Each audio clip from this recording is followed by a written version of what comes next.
As Nigeria prepares for the 2027 general elections, election observer groups are pushing for urgent reforms to strengthen the country's electoral system.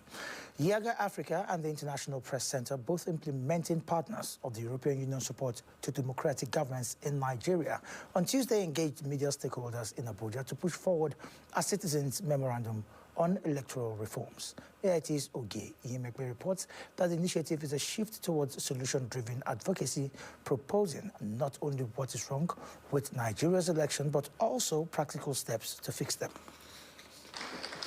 At the consultation, the group stressed that reforming the Electoral Act is essential to reflect the demands of Nigerians for credible, inclusive, and transparent elections.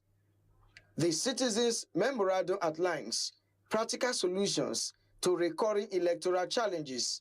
These include strengthening the independence and neutrality of INEC, introducing early and diaspora voting for wider inclusion, enhancing transparency in result collation and transmission through technology, promoting internal party democracy and curbing money politics, ensuring timely prosecution of electoral offenses to deter malpractices. A lot of citizens have shared their thoughts on the need to introduce technology and to ensure that that transition of result is not just manual, but that there's a compulsory electronic transition of results. We believe that that is important to promote transparency in the result process. Part of the proposal is to increase the requirements beyond just non-partisan and unquestionable character to add things like professional capacity. We need people that are from the legal profession, IT, logistics, statistics, people that understand the elections to begin to hold those positions, because if you don't have the capacities, it's difficult to provide the leadership the institution needs. The groups also noted that the media has a critical role in amplifying citizens' voices, monitoring reforms, and holding institutions accountable. At every general election, millions of Nigerians are disenfranchised, not because they do not want to vote, but because of the kind of work that they do.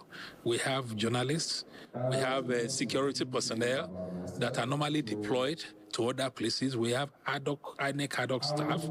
We have NYC members. By the time you add the figures together, you are talking about up to 1 million or more, who because of the work they do. So we are now saying that the Electoral Act should be amended.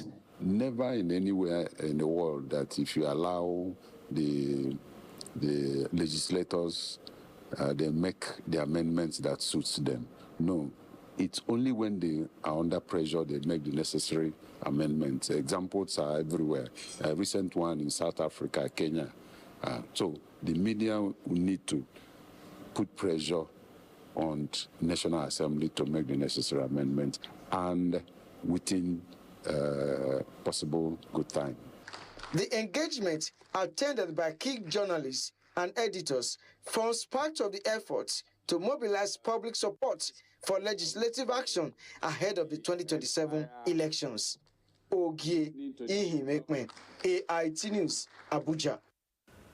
The Federal High Court in Abuja